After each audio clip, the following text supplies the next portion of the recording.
Wis? Amin ya rabbal alamin. Bisa. Begini.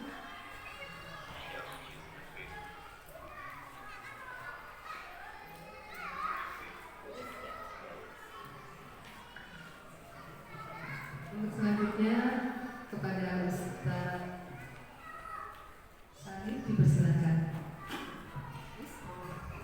Bismillahirrahmanirrahim. Assalamualaikum warahmatullahi wabarakatuh. Alhamdulillah wa syukurillah wa la hawla wa la quwwata illa billah. Asyhadu an la ilaha illallah wahdahu la syarika lah wa asyhadu anna Muhammadan abduhu wa rasuluh. Allahumma shalli wa sallim wa barik ala Muhammadin wa ala alihi wa sahbihi wa man tabi'ahum bi ihsan ila yaumil qiyamah. Allahumma amin. Amma ba'da, ma'asyara al-jamaah, akhwat dan ummahat yang dimuliakan Allah, segala puji bagi Allah yang memperkenankan kita kembali bertemu di pagi hari ini dalam kondisi sehat walafiat.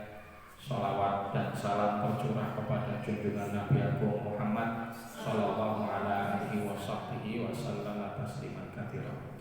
Selanjutnya kita lanjutkan kembali kajian terkait parenting ataupun peran mendidik anak kita sebagai orang tua dan juga sebagai guru. Jadi orang tua itu bukan hanya mengasuh, bukan hanya merawat, memelihara, membersamai anak, tapi juga mendidik.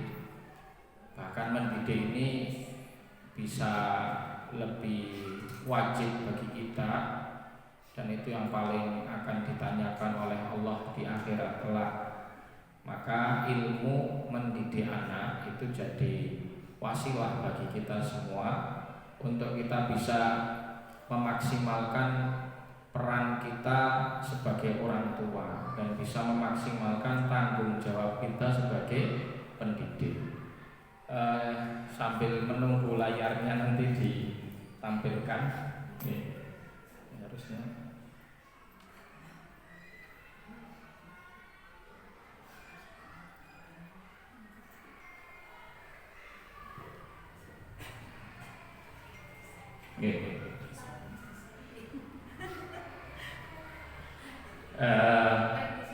Teknisinya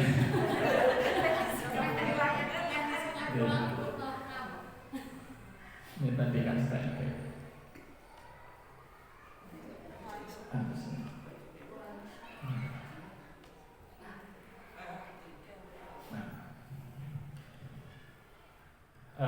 pembahasan kita di hari ini insya Allah berkaitan dengan menanamkan kecintaan anak kepada orang-orang soleh, ya, menanamkan kecintaan anak-anak kepada orang soleh.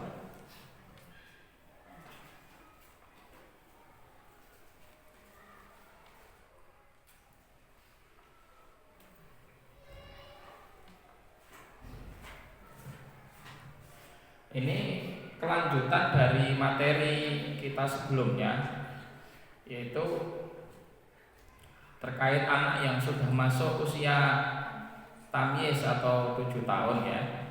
Kemudian diantara kewajiban kita kepada mereka adalah memerintahkan sholat. Kemarin sudah kita bahas, memerintahkan puasa, kemudian mengajarkan tentang perkara halal dan haram.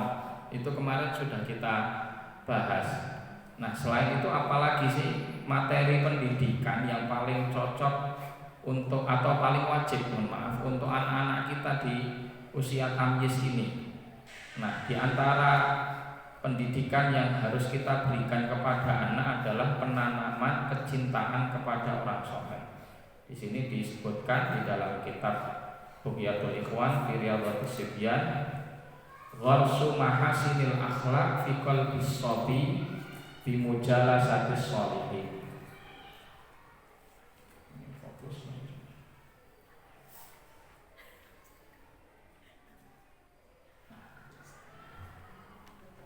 Kelihatan ini judulnya gharsu mahasinil akhlaq, ini artinya menanamkan akhlak-akhlak terbaik, akhlak-akhlak terpuji fi qalbis sabi, di hati anak-anak, bi mujalasatis sholihin, dengan mujalasah itu menemani atau dengan berteman. Dengan berteman dan dekat dengan orang-orang soleh. Ya, jadi menanamkan akhlak baik dan juga kecintaan terhadap orang-orang soleh. Di sini disebutkan bait yang ke-47, wa yaltazim fi'lal kiramil awliya al-muttaqin as-salihin al-asfiyah. Wa yaltazim fi'lal kiram. Anak usia 7 tahun hendaknya diajarkan untuk iltizam. Yaltazim itu artinya perintah untuk iltizam. Wal yaltazim. Iltizam itu apa? Senantiasa mengerjakan. Komitmen bahasanya. Ya. Bahasa Arabnya iltizam.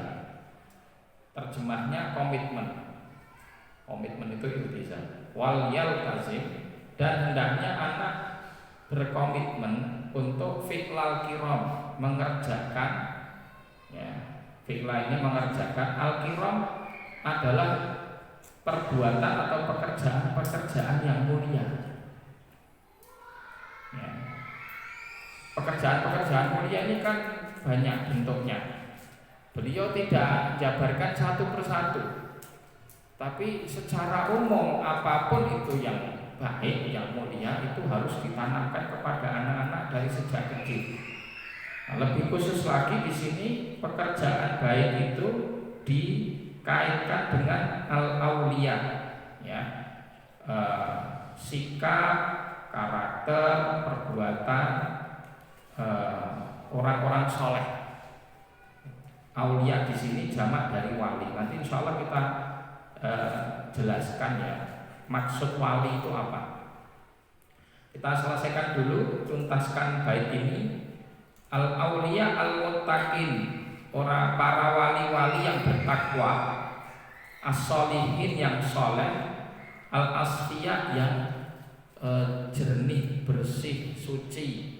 Maksudnya mereka adalah orang-orang yang jauh daripada dosa, jauh daripada maksiat, jauh daripada kesalahan.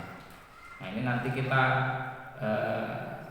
jabarkan yang dimaksud para wali di sini ini siapa.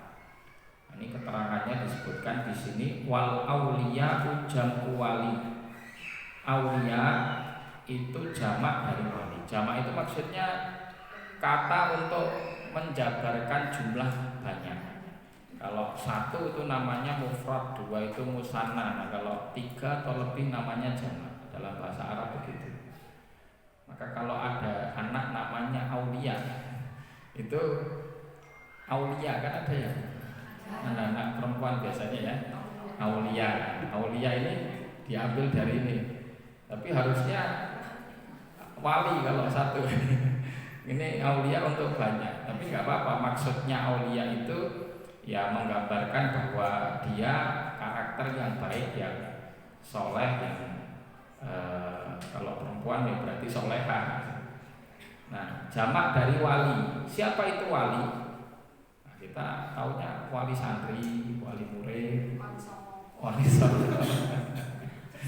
Wali songo, ya ini wali songo ada kaitannya dengan wali songo. Kenapa kok wali songo itu disebut wali songo gitu ya? Terus juga kan sering karomah wali ya. Wali itu apa sebetulnya? Siapa mereka? Disebutkan di sini wahwa man tawalat ta'atuhu min ghairi takhallulin isyan. Min ghairi takhalluli isyan. Harusnya ini ya bukan bukan tanwin kasrah tanwin, tapi takhallul takhalluli isyanin. Man tawala ta'atuhu, siapa yang ketaatannya itu berkesinambungan. Tawalat itu habis taat lagi gitu loh. Ngerjakan ketaatan terus menerus. Ya, itu maksudnya wali. Jadi yang disebut wali itu syarat utamanya adalah orang yang sering mengerjakan ketaatan ibadah. Nah, ngaku-ngaku wali nggak pernah sholat, nah, itu kan dusta ya. Ngaku-ngaku wali ternyata suka bohong, nah itu kan berarti bukan wali. Ngaku wali tapi nggak pernah puasa Ramadan. Ngaku wali Jumatan nggak pernah kelihatan di masjid. Itu bukan wali, karena definisi wali di sini disebut adalah mereka yang melakukan amal ketaatan secara terus-menerus berkesinambungan. Min ghairi takhalluli isyan, bahkan tanpa dijedai atau disisipi dengan kemaksiatan. Ya, apa berarti wali itu tidak bisa bermaksiat? Enggak juga. Wali mungkin bermaksiat tapi jarang. Karena saking jarangnya itu dikatakan hampir-hampir enggak bermaksiat. Gitu, itu maksudnya wali itu begitu. Karena yang tidak bermaksiat sama sekali hanya para nabi dan rasul dari kalangan manusia. Selain itu ya para malaikat. Ya, itu nggak mungkin bermaksiat karena Allah sudah mensifati ya malaikat itu dengan la ya'sunallaha ma amarahu, tidak pernah bermaksiat kepada Allah terhadap apa yang diperintahkan kepada mereka. Malaikat itu nggak mungkin menyelisihi perintah Allah. Nah, manusia mungkin ya, menyelisihi perintah Allah, tapi ada manusia yang maksum, dijaga dari maksiat. Siapa mereka? Para nabi dan rasul. Ya, jadi nabi dan rasul itu tidak mungkin melakukan maksiat. Rasulullah SAW apakah bermaksiat? Nggak mungkin. Itulah yang dimaksud dengan maksum. Nah, selain para nabi dan rasul mungkin bermaksiat. Ya, bahkan bukan hanya mungkin, mereka akan dipaksakan untuk jatuh kepada maksiat. Tapi bedanya orang-orang soleh itu ketika mereka berbuat maksiat langsung tobat.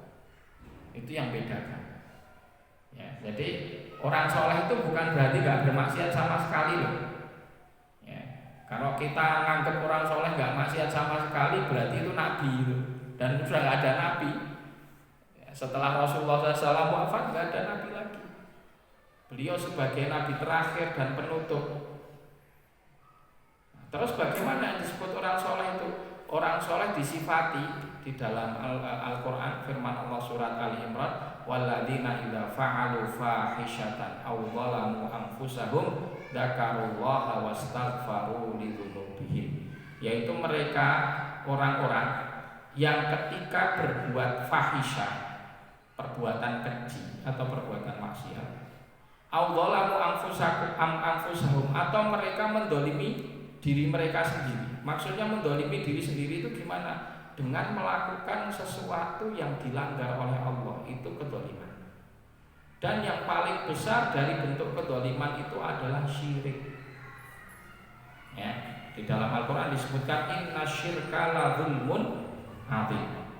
Inna syirka la zulmun adzim, bahwa sesungguhnya kesyirikan itu adalah bentuk kedoliman yang besar. Makanya orang ini sekarang kan sering mungkin para umahat, para bunda di sini kadang ikut nonton podcast, ya kan? Sekarang kan zamannya podcast, buka YouTube podcast ya.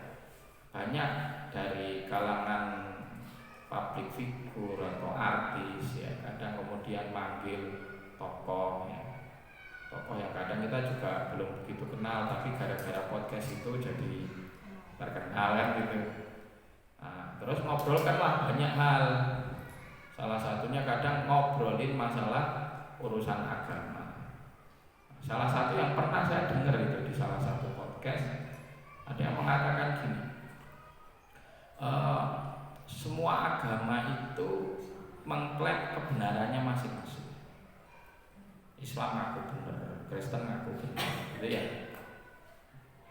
Jadi mereka mengaku paling benar dengan perspektif mereka, tetapi setiap agama itu sepakat untuk mengajarkan kebaikan.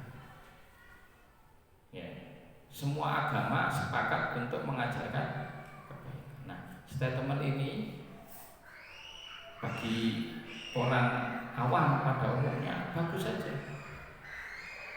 Ya, dianggap bagus-bagus saja, tidak ada masalah. Karena setiap agama komitmen mengajarkan apa? Kebaikan, bukan kebenaran. Kalau kebenaran katanya perspektif masing-masing. Sehingga dipakai dalilnya itu dikeluarkan, maka ada firman Allah fastabiqul khairat, untuk kebaikan itu berlomba-lomba. Nah, dia mengartikan kebaikan itu di situ, kebaikan yang bermakna sosial.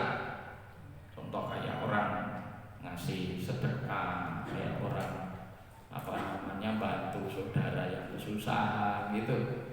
Sebagaimana mengartikan kejahatan atau keburukan itu hanya yang maksudnya langsung sosial, ya, seperti perampok, korupsi, ya, mencuri, jambret dan yang lain.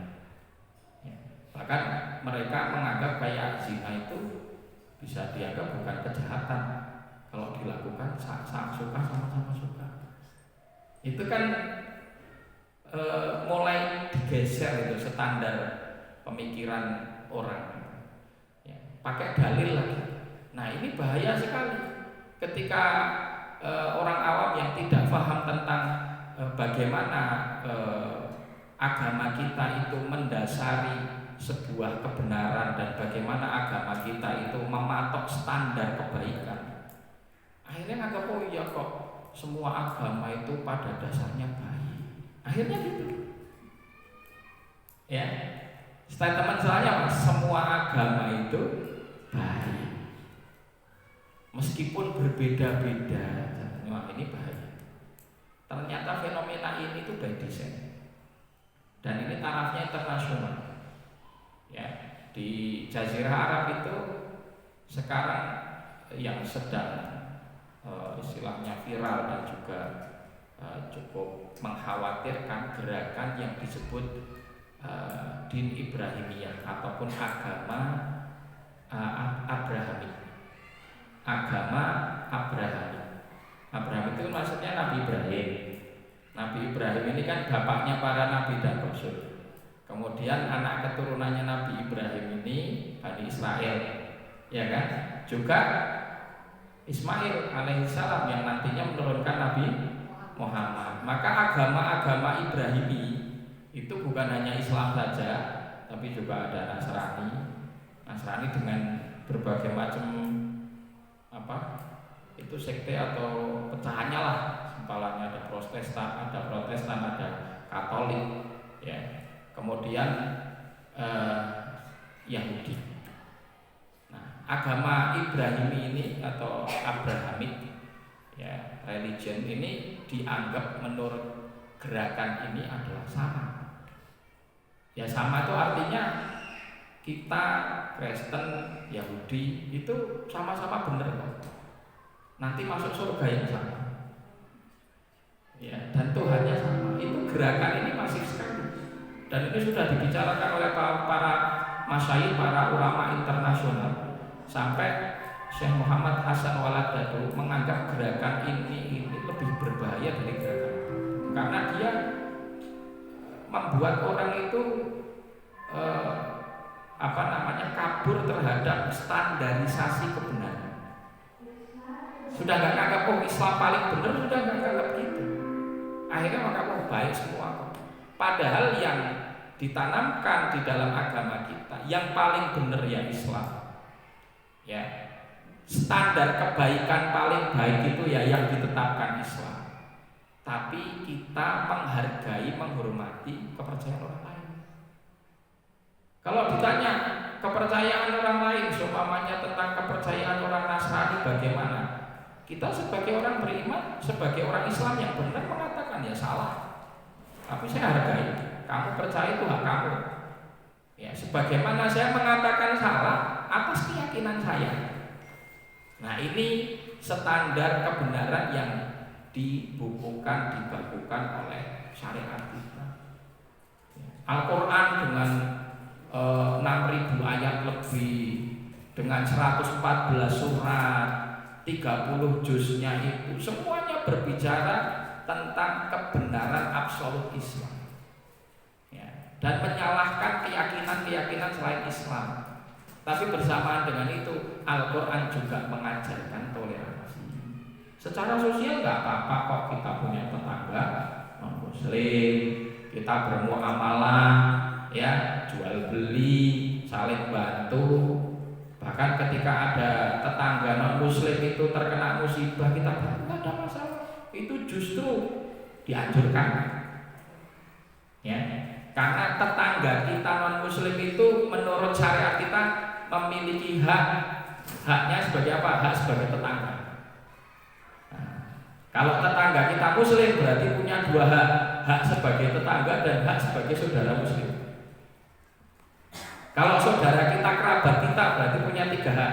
Sudahlah, kerabat kita muslim lagi, maka punya 3 hak: hak tetangga, hak sesama muslim, hak kekerabatan. Begitu Islam itu mengatur dengan tatanan yang insya Allah sudah tepat.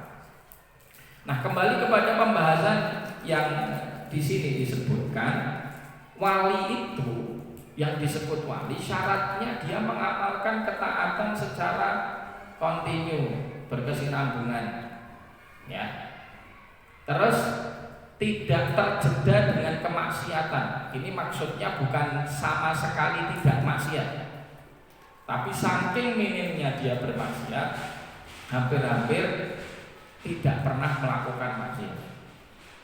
Kemudian sifat yang terakhir dari wali disebutkan wa tawala alaihi ihsanullahi ta'ala wa ifdaluhu. Wa tawala sama tawala di sini, ya. Tawala di sini dan dia senantiasa berbuat ihsan, kebaikan kepada Allah Subhanahu wa taala dan memuliakannya. Ini syaratnya. Orang berbuat baik kepada manusia tapi tidak berbuat baik kepada Allah, itu tidak disebut orang baik. Nah, ini yang tadi mau diangkat, ya, di podcast itu ketika berbicara tentang masalah toleransi, arahnya mau digeser ke sini, digeser untuk merusak tatanan ini, yaitu standar kebaikan itu yang penting baik kepada manusia. Salah. Orang itu kalau dia baik kepada manusia tapi nggak baik sama Allah, hakikatnya tidak baik. Kenapa? Karena orang itu ketika dia berbuat baik kepada manusia bisa jadi memiliki tendensi nggak ikhlas, ya. Dan siapa yang tidak bisa berbuat baik kepada Allah akan susah berbuat baik kepada manusia, ya. Siapa yang tidak berbuat baik kepada Allah susah berbuat baik kepada manusia. Sedangkan siapa yang berbuat baik kepada Allah mudah untuk berbuat baik kepada manusia. Karena konsekuensi orang berbuat baik kepada Allah itu dia harus berbuat baik kepada manusia. Dalam hadis qudsi disebutkan innallaha katabal ihsana ala kulli syai'. Sesungguhnya Allah Subhanahu wa taala menetapkan, mewajibkan perbuatan baik di dalam segala hal. Artinya kalau dia mau berbuat baik kepada Allah itu kan harus taat. Kalau taat kepada Allah berarti harusnya berbuat baik kepada siapapun, bahkan kepada hewan. Maka di dalam hadis ini disebutkan fa idza dzabahtum fa ahsinu dzibha. Kalau mau nyembelih, cara nyembelih hewan pun itu ada adabnya. Gimana caranya? Falyuriha ahadukum syufratahu, ya. Falyuhidda ahadukum syufratahu wal yuriha dzabihata. Hendaknya kalau mau nyembelih, pisaunya itu ditajamkan tajam-tajamnya. Karena itu tidak akan bukan melukai. Kalau melukai ya pasti luka. Karena nyembelih itu pasti luka. Tapi tidak menyiksa. Ya, tidak menyiksa hewan. Kemudian hewannya dibuat senyaman-nyamannya. Itu ada. Itu ihsan. Nah, orang yang disebut wali itu yang derajat amalannya sudah sampai level ihsan. Dan ini level tertinggi di dalam beragama. Paling rendah levelnya adalah Islam, yaitu orang yang beramal baru secara zahir. Ya, baru secara zahirnya saja. Jasmaninya nampak sholat, tapi hatinya tidak ikut sholat. Itu baru berislam. Pakai jilbab, menutup aurat, nah itu sudah kelihatan bagus. Tetapi masih memiliki hasad, masih memiliki dengki. Nah itu baru berislam. Ya, nanti naik level sedikit adalah iman. Dia yang mengamalkan Islam secara zahir dan batin. Nah itu iman. Orang yang mengamalkan amalan itu zahir dan batin. Dia sholat bukan sekedar melaksanakan sholat karena beban, tapi meyakini bahwa sholat itu adalah dia sedang bertemu sama Allah. Meyakini bahwa sholat itu munajatnya dia kepada Allah. Itu sudah beriman. Nah, ihsan ini paling tinggi. Dia yang menghadirkan semua nilai kebaikan di setiap amal. Itu adalah ihsan. Jadi ketika sholatnya memenuhi syarat, rukun, sunnah, fadilah semuanya. Ya. Bukan hanya zahir, batinnya. Sholatnya khusyuknya diupayakan 100%. Ya, sholatnya dipenuhi dengan rasa takut, dengan rasa harap. Itu orang-orang yang sampai kepada level ihsan. Nah, kalau sudah sampai ini disebut wali. Kalau sudah sampai level seperti ini disebut wali. Apakah wali itu mesti punya keramat? Tahu keramat ya? Keramat itu bisa mabur, bisa ngilang, gitu. Bisa sholat Jumat di Mekah padahal sarapannya megono. Apakah wali harus yang seperti itu? Enggak. Betapa banyak wali-walinya Allah Subhanahu wa Ta'ala, tapi tidak diberikan karomah. Karomah itu apa sih? Kalau kita nyebutnya keramat. Nah, karomah itu sesuatu yang di luar nalar terjadi atas izin Allah Subhanahu wa Ta'ala, diberikan atas dasar penghormatan terhadap hambanya yang khusus. Itu karomah. Sesuatu yang di luar nalar terjadi atas izin Allah, diberikan oleh Allah Subhanahu wa Ta'ala sebagai penghormatan terhadap hambanya yang khusus. Itu yang disebut apa? Karomah. Jadi karomah itu bukan kayak ilmu kanuragan, saya mau menghilang, terus bukan begitu.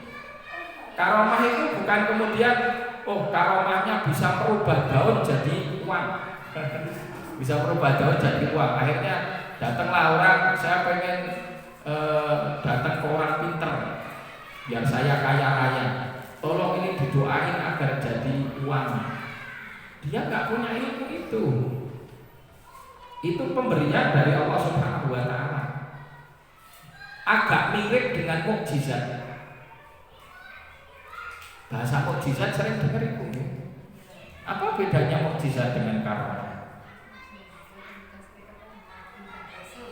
Kita sendiri. Mukjizat hanya diberikan Nabi dan Rasul, betul. Itu salah satu perbedaannya. Tadi definisinya mirip, tapi tambahannya kalau mukjizat diberikan kepada Nabi dan Rasul. Ada satu lagi perbedaan antara mukjizat dengan karomah. Mukjizat itu diberikan oleh Allah kepada nabinya, nabi-nabi dan rasul, sebagai bentuk tantangan kepada umat manusia untuk mendatangkan yang semisal. Tantangan ini artinya gini, ayo siapa yang bisa begitu? Nah, otomatis manusia tidak ada yang mampu melakukan itu, sehingga lemah atau tidak mampu untuk menjawab tantangan tersebut. Maka banyak yang bertanya, kok Quran bisa sih jadi mukjizat? Al-Quran mukjizat bukan? Kenapa Quran kok jadi mukjizat? Apa spesialnya Quran? Kan Quran bukan kayak mukjizatnya Nabi Musa, mukulkan tongkat membelah lautan. Mukjizatnya Nabi Isa bisa menghidupkan orang mati, bisa menjadikan orang buta melihat, orang yang punya penyakit kusta disembuhkan. Kan nggak sedahsyat itu, nggak seperti mukjizatnya Nabi Ibrahim dibakar tidak mempan, kan gitu loh. Nah, terus kenapa Quran disebut mukjizat? Karena ada sifat yang tadi saya sebutkan di akhir, menantang orang atau siapapun untuk mendatangkan yang semisalnya, dan nggak ada yang mampu. Ya. Kemukjizatan Quran itu bernilai ilmi secara keilmuannya, secara sains, secara bahasa. Itu tidak ada yang bisa menyaingi, tidak ada yang bisa menandingi syair-syair, penyair-penyair Arab yang hebat di zaman dulu, zaman Quraisy. Mereka angkat tangan sudah untuk bisa membuat seperti Quran. Karena saking indahnya, saking presisinya, ya, kandungan ilmu, kandungan makna yang tidak bisa dibantah dan juga tidak bisa dilawan oleh siapa. Maka di Quran ada ayat-ayat tantangan itu. Qul la in istama'atil insu wal jinnu ala ayyatuna bimithli hadzal Qur'an la ya'tu bimithlihi. Ala ayyatu bimithli hadzal Qur'an la ya'tuna bimithlihi. Walau kana ba'dhum li ba'dhin dhahira. Kalau jin manusia kumpul jadi satu, rembukan bikin Quran enggak bakal bisa. Seluruhnya. Ya. Kemudian ditantang, wa in kuntum fi raibin mimma nazzalna 'ala 'abdina fa'tu bi suratin min mithlihi. Kalau ada yang ragu dengan kebenaran Quran, coba ada yang bisa enggak bikin surat yang semisal dengan Quran. Dari dulu sampai sekarang enggak ada yang bisa itu jawab tantangan itu. Ya. Nah, ini maksudnya mukjizat. Mukjizat beda dengan karomah. Karomah enggak ada sisi tantangannya, dan banyak karomah diberikan oleh Allah kepada hambanya sebagai bentuk penghormatan secara khusus tadi, dan tidak ada orang tahu. Nggak ada orang tahu. Maka sebetulnya adab yang harusnya dijaga oleh para wali, mereka tidak mengabarkan karomah yang mereka dapat, kecuali karena untuk tujuan khusus. Asalnya kalau seorang wali itu dapat karomah, dia tidak ceritakan ke orang. Nggak seperti sekarang, malahan isinya majelis taklim bahas masalah karomah. Ya. Oh, karomahnya saya bisa begini, saya bisa begitu. Kalau udah seperti itu nggak ada bedanya sama dukun. Bedanya tipis saja sama dukun, ya. Nah, itu harusnya tidak menceritakan. Nah, inilah yang kita harapkan masuk ke hati anak-anak kita, sosok-sosok para wali yang soleh, yang bertakwa, ya. Apakah para wali itu mesti berilmu? Belum tentu. Karena ada orang yang sampai kepada derajat kewalian itu karena ilmunya, dan ini yang paling banyak. Yang paling banyak orang mencapai derajat kewalian itu dari keilmuan. Ya, dia para ulama, karena ulama itu ya lebih mudah untuk sampai kepada level ketakwaan yang paling tinggi dengan ilmu yang mereka miliki. Nah, ini yang paling banyak jalur kewalian dari ilmu. Tapi ada juga jalur kewalian dari sisi yang lain, dari bersihnya hati, dari ikhlasnya amal, jalur kewalian dari kesabaran, jalur kewalian dari ketabahan. Ya. Maka kewalian itu bukan hanya tidak disyarati di situ. Di sini nggak disebutkan syaratnya ilmu. Enggak. Karena ada kewalian yang bisa dicapai bukan karena ilmu. Ya. karena saking seringnya diuji dan sabar jadi wali. Ya, ada jalur kewalian yang didapatkan seseorang dari jalur kepemimpinan. Nah, dia mimpin umat dengan adil sehingga jadi walinya Allah Subhanahu wa taala. Ya, jadi jalurnya macam-macam, tapi bukan hanya dari ilmu, meskipun ini yang paling banyak. Ya, seseorang bisa menjadi walinya Allah Subhanahu wa taala dari jalur amal. Nah, syarat paling besar untuk jadi wali itu apa? Modal paling besar, mahabbatullah, kecintaan yang dalam kepada Allah Subhanahu. Itu modal. Kalau orang pengen jadi wali, benar-benar jadi wali, ya syarat paling awal dia harus belajar mencintai Allah dulu. Karena kalau dia sudah mencintai Allah dengan kecintaan yang jujur, dia akan mengamalkan apapun yang menjadikan dirinya dicintai Allah. Kayak itu loh, orang kalau sudah gandrungi sesuatu itu kan berusaha untuk mengejarnya. Seorang pemuda yang sangat mencintai akhwat, ya, wah sudah jadi pujaan hatinya, udah istilah zaman sekarang apa itu bucin ya, wah udah bucin level dewa kan. Kalau sudah bucin apa ya, dia akan lakukan apapun, ya akan lakukan apapun. Jadi apapun yang dia bisa lakukan akan diterjang, meskipun gunung akan saya daki, lautan akan saya seberangi, apalagi nah, kalau cintanya jujur. Tapi juga banyak yang begitu cuma rayuan gombal ya. Sama kita sama Allah juga gitu. Kalau kita pengen jadi wali, kita harus tanamkan kecintaan kita yang jujur betul kepada Allah. Dalam satu hadis Rasulullah SAW bersabda, wala yazalu abdi, ini hadis qudsi, wala yazalu abdi yataqarrabu ilayya bin nawafili hatta uhibba. Dan tidaklah seseorang itu bertakarrub kepadaku dengan amalan-amalan sunnah, melainkan niscaya nanti aku akan mencintainya. Nah, jadi ternyata untuk mendapat kecintaan Allah itu, selain kita mulai dari kecintaan dalam diri kita, ada wasilah yang lain, yaitu kita memperbanyak amalan sunnah. Kayak sholat sunnah rawatib, sholat sunnah duha, sholat sunnah tahajud. Itu semakin banyak kita kerjakan, semakin mendekatkan kita kepada kecintaan Allah. Ya, karena Rasulullah tadi menjamin melalui hadis qudsi, berarti yang jamin Allah bahwa kalau hambaku itu mendekat kepadaku dengan amalan-amalan sunnah, maka niscaya aku akan mencintainya. Niscaya aku akan mencintainya. Kalau aku sudah mencintainya, maka apa? Fakuntu sam'uhul ladzi yasma'u bihi wa basaruhul ladzi yubsiru bihi wa aydiyahul ladzi yabtishu biha. Kalau aku sudah mencintainya, maka ketika dia melihat, pandangan yang dia lihat itu adalah pandanganku.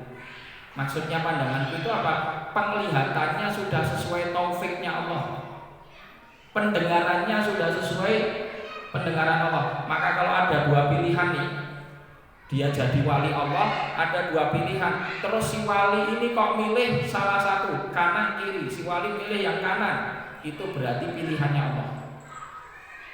Ketika mau menentukan satu langkah, menentukan satu kebijakan, terus dia pilih kebijakan A, kebijakan itu berdasarkan taufik dari Allah. Maka seakan-akan semua yang dia kerjakan itu benar, karena senantiasa dibimbing oleh Allah Subhanahu wa ta'ala. Itu sebetulnya yang menjadi keistimewaan wali.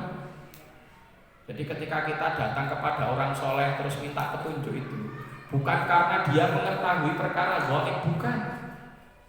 Kan orang kadang salah kaprah loh, datang, ini dibawa aja ke orang pinter gitu. Dikiranya orang pinter itu ngerti perkara gaib itu. Wah, ini besok kalau ini nanti jadi begini, nanti bisa ngeramal. Pinter menurut orang itu Ketika dia ngerti gaib bisa ngeramal, bisa prediksi sesuatu, salah. Orang soleh itu bukan begitu. Walinya Allah itu nggak begitu. Dia sebetulnya nggak ngerti perkara yang gaib. Nabi pun nggak ngerti perkara gaib. Tapi karena dia dibimbing oleh Allah di setiap ucapannya, di setiap penglihatannya, di setiap sikapnya, apapun yang diarahkan oleh si wali ini adalah kebaikan. Gitu maksudnya, okay?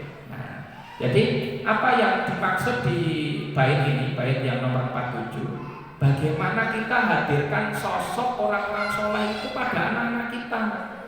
Nah sekarang ini yang masuk ke anak-anak kita profiling yang negatif, pemain bola, artis, apalagi ya.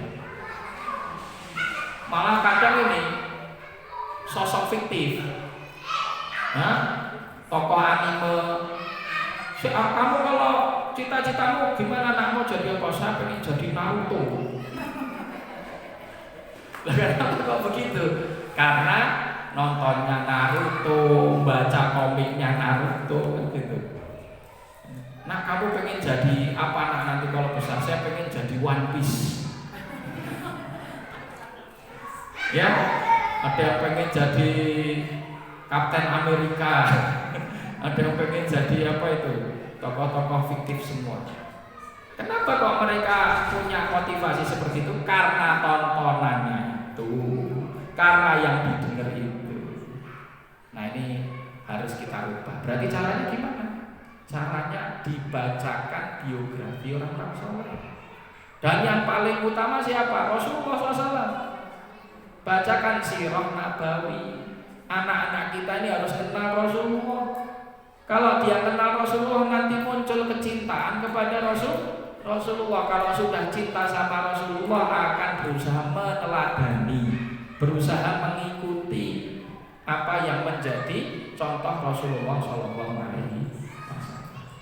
Nah ini krisis kita sekarang, ya para ummahat, bunda sekalian yang dimuliakan Allah. Krisis kita sekarang, anak-anak kita ini minim profil, gitu ya. Karena tontonannya di HP, tontonannya di tablet, tontonannya di televisi, itu hal-hal yang kurang negatif. Nah kita mulai isi nih dengan ini. Mulai kapan? Usia berapa? Usia 7 tahun. Mulainya usia 7 tahun itu mulai. Berarti kalau anak, mungkin di sini ada bunda yang sudah punya anak 11 tahun, 12 tahun, kok ternyata belum banyak diajari tentang sirah, belum banyak dibacakan biografi orang-orang soleh, itu telat. Ya, tapi tidak apa-apa, meskipun telat, itu bukan berarti boleh untuk kita tinggalkan. Ya, meskipun telat, lebih baik telat daripada tidak sama sekali. Jadi tetap kita upayakan. Ya, caranya gimana? Bisa juga dengan dibelikan buku-buku bacaan.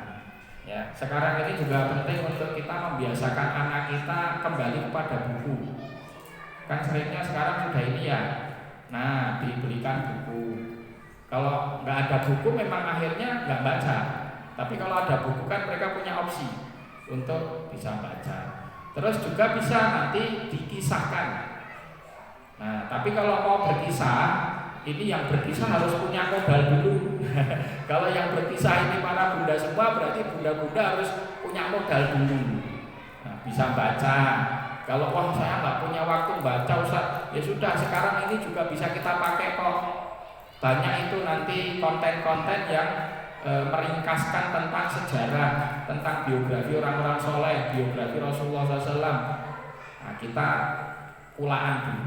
Baru habis itu kita kisahkan kepada anak-anak kita. Wah, kalau itu saya nggak bisa. Kalau nggak bisa, carikan guru yang bisa ngajari khusus masalah sirah. Khusus masalah sirah. Cari guru yang ahli tentang sirah, tentang sejarah. Nah, kita antar anak-anak kita untuk belajar kepada guru-guru. Terakhir sebagai penutup, tradisi salaf dulu. Tradisi salafus soleh, para tabi'in, sahabat, tabi'ut tabi'in ya, dan seterusnya. Mereka mengatakan apa? Kunna nata'allamul maghazi kama ta'allamnal Qur'an. Dulu kami ini belajar tentang peristiwa-peristiwa sejarah, termasuk peperangannya Rasulullah SAW, itu sebagaimana kami mempelajari Quran. Artinya intensitasnya, keseriusannya. Ya, kalau beberapa hal itu dalam Quran butuh ditalkinkan, dalam sirah juga kadang butuh ditalkinkan. Kalau Quran ada tadaburnya, maka sirah juga ada tadabur sirah. Tadabur sirah itu mengambil ibrah dari satu peristiwa yang terjadi. Nah, ini dipersaksikan oleh orang-orang terdahulu. Sekarang tidak ada. Ya, maka anak-anak kita kehilangan arah. Jadi kalau kita mau evaluasi, kok anak kita jadi nakal, kok anak kita jadi berperilaku negatif, karena dia tidak punya contoh. Itu jawabannya salah satunya. Nah, mari sama-sama kita perbaiki ya, dengan memulai untuk kita kenalkan kepada anak-anak kita orang soleh, kita ajari sirah, sejarah, biografi orang-orang baik, ya, para nabi, rasul, sahabat, ulama, tokoh-tokoh besar, termasuk tokoh-tokoh kontemporer boleh, asalkan kita yakini kesolehannya, dikenalkan kepada pahlawan-pahlawan dari kalangan orang-orang soleh. Ada Kiai Hasyim Asy'ari, ada Mustaqro Aminoto, ada siapa, Buya Hamka, ya ada Pak Nasir. Itu sosok-sosok besar. Ya, jasa mereka bukan hanya kepada kaum muslimin saja, kepada negara kita. Kayak momen 17 Agustus itu bagus itu untuk mengangkat sosok-sosok itu. Ya, nah ini semoga bisa jadi program yang kita realisasikan, insya Allah. Sisa 2 baitnya kita lanjutkan di pertemuan yang akan datang ya. Jadi di sini masya Allah di majelis ini kita selesaikan tadi definisi wali, kemudian juga tentang nilai parenting, mengajarkan sirah dan biografi orang-orang saleh. Wallahu taala a'lam. Wassallallahu wa barik ala Muhammad wa ala alihi washabbihi wasallam tasliman katsiran. Assalamualaikum warahmatullahi wabarakatuh. Ibunda ada yang mau ditanyakan? Tidak ada? Bisa? Oke.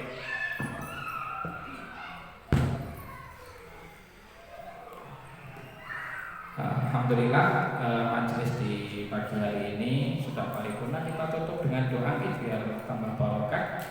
Alhamdulillahirabbil alamin. Wassallallahu wasallim wa barik ala Muhammadin wa ala alihi washabbihi wasallam tasliman katsira. Allahumma ati nufusana taqwaha, Allahumma zakkiha anta khairu man zakkaha, anta waliyuha maulaha. Allahumma inna nas'aluka al-huda wat tuqa wal afafa wal ghina. Allahumma inna nas'aluka ilman nafi'a wa rizqan thayyiban wa amalan mutaqabbala. Allahumma faqihna fid din wa 'allimna ta'wil wa iftah lana futuhal 'arifin warzuqna al-ikhlasa fil aqwali wal amal. Allahumma qsim lana min khasyatika ma tahulu bihi bainana wa baina ma'asik, wa min ta'atika ma tuballighuna bihi jannatak, wa min al-yaqini ma tuhawwilu bihi 'alaina masa'ibad dunya. Matti'na Allahumma bi asma'ina wa absarina wa quwwatina abadan ma baqaitana, waj'alhu al-waritha minna waj'al tha'rana 'ala man zalamana wansurna 'ala man 'adana, wa la tusallit 'alaina bi dhunubina man la yakhafuka fina wa la yarhamuna, wa la taj'alid dunya akbara hammina wa la mablagha 'ilmina waj'al al-akhirata hiya darana wa qararana. Allahumma inna nas'aluka fi hadhihi as-sa'ati al-mubarakah an tansura ikhwanana al-mustad'afina fi Falastin.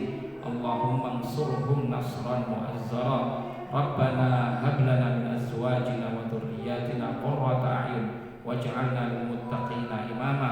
Rabbana ighfir lana wa liwalidina warhamhum kama rabbawna shighara. Rabbana atina fid dunya hasanah wa fil akhirati hasanah wa qina 'adzaban nar wa adkhilna al-jannata ma'al abrar ya aziz ya ghaffar. Wa akhiru da'wana alhamdulillahi rabbil alamin. Shallallahu wa sallim wa barik ala Muhammadin wa ala alihi washabbihi ajma'in.